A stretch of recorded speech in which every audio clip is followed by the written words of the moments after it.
What is going on, ladies and gents? Welcome to Collectors Gone Digital. My name is Josh, and on today's episode, we're talking about all the news that has come out in the past 48 hours. Now, if you guys have been living under a rock, I am talking about the largest market crash that has happened since VeVe has launched their app. So I'm going to get right into this. You guys know what to do. Grab a drink, grab a snack, sit back, relax, and try to enjoy this one. So what exactly happened within the last 48 hours? So in this case, the Magnificent Seven loses $1 trillion in value in a single day. The seven companies are going to be Apple, Microsoft, Amazon, Alphabet, which is Google, Meta, formerly Facebook, Nvidia, and Tesla. Now on top of that, roughly $3 trillion left the US stock market on that same day. The NASDAQ plunged over 1,000 points. The NASDAQ and the Dow hit an all-time low, and this even includes intraday trading, so buying something and selling it the same day you bought it. Now on the crypto side, you had Bitcoin dropping to 50,000, with many coins following behind, like ETH. And so if you zoom out and look at the bigger picture here, what we're talking about is a global market crash. Because what happened didn't just happen in the US markets, it happened in the Japanese markets, the Middle Eastern markets, as well as many others. And Japan is actually a focus for one of our talking points in today's episode, so stay tuned for that. So how is all this going to impact VeVe and what's going to happen moving forward?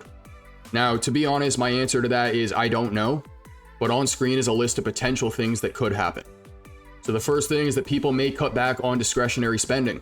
And this is because if they lose funds and investments elsewhere, they may not have the funds to support their collecting on VeVe.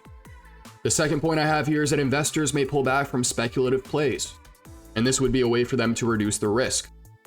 High market volatility may affect investor confidence. You have to develop thick skin and understand the game that you're in.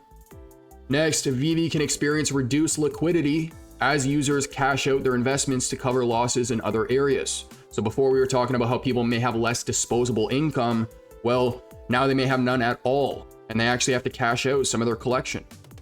Lower transaction volumes can impact VeVe's revenue. It'll also lead to lower market prices since people will just continue to undercut. As for new users, they may hesitate to join the platform during uncertain financial times. So on top of the number of active wallets, I would not be surprised if the number of new user signups is also lower. Now all these points have been cons, but one pro from all this is that if you do have thick skin and conviction, then this market crash creates opportunities for savvy investors to acquire undervalued collectibles. The VeVe market's been dropping for a little while now. We all know that. And in my opinion, I wouldn't be surprised if it drops more now. So if you're somebody who's been waiting on the sidelines for certain pieces and you still believe in the company, I'm not telling you to do anything. This is just my opinion on the situation, but make of that what you will. So I mentioned we're going to be talking about Japan, and here is why. Their bank may be the potential reason for this crash, and I'm going to walk through this post to explain why. Once I translate it to English. There we go. So it starts off by saying this is one of the most important factors that cause market crash. Yen carry trade sell-off. So what exactly does that mean? So investors borrow yen at low rates, Japan's currency, and their interest rate is roughly 0%, so among the lowest in the world. And then that money is invested in assets that generate returns higher than the cost of borrowing. And they say yes, that some of these assets can include crypto and stocks. Now the goal is to profit from the spread of interest rates. So if one asset yields a return of 5% and you only borrow 0.1%, then with simple math, the investor's profit is 4.9%. The problem this person is saying is that this 4.9% is then invested in the foreign market. Now, what ended up happening is that last week, the Bank of Japan raised the interest rates to 0.25% without warning. Since many traders will sell their positions to cover their loans, it's better to repay with a small loss than to have a loss increase.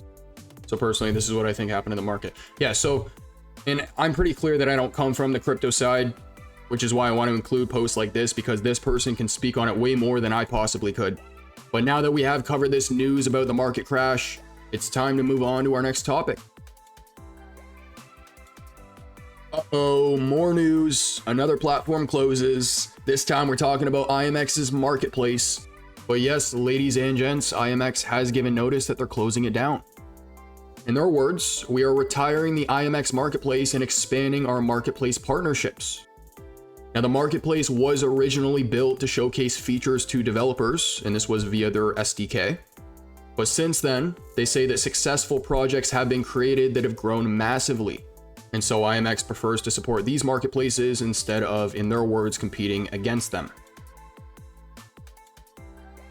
So how exactly will this affect your assets on 𝗖𝗵X? Well, your assets are going to be linked to your wallet address, and that address stays with you regardless of the platform you're on. They say your assets are live on the blockchain and therefore you own them. 𝗖𝗵X also uses the Immutable Global Order Book. So any marketplace utilizing this order book shows the same listing for buying and selling. So whether you're in a different marketplace or game, all you need to do is connect your wallet and you'll see your existing listings.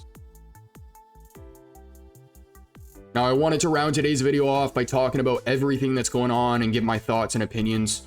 I do see the comments made about how the 𝗖𝗵 token is, not doing well. And if you look at the bigger picture of how everything is performing, the token's actually performing better than a lot of things, Bitcoin included. But in situations like this, I'd say look at the 1%.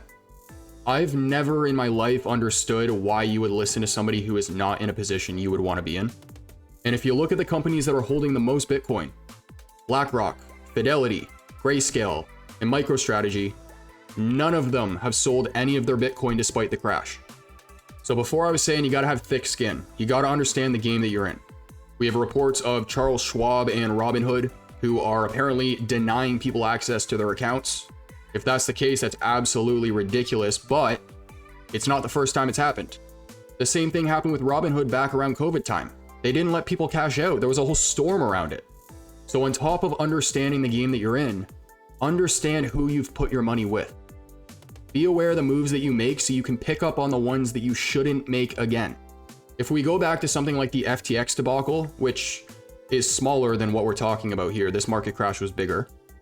You had large, well-known names like Kevin O'Leary, who lost millions of dollars when that company went under. And the reason why is because a portion of his funds were sitting on the damn exchange. It makes me wonder why somebody like that would do that to begin with, but I doubt he's going to be doing that again. I also want to remind everyone listening that in times like this, please take into consideration that everyone's in a different position. So just because you see somebody doing one thing doesn't mean that you should follow it. Do what's best for you. And again, just be aware of the steps that you take. Ladies and gents, that is going to conclude today's episode. I hope you enjoyed.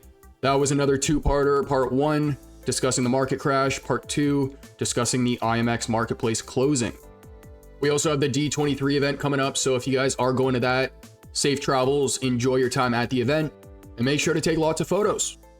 But if you enjoy the content, make sure to like and subscribe. Comment down below what you want to see in a future episode. And as for our next, I will catch you then.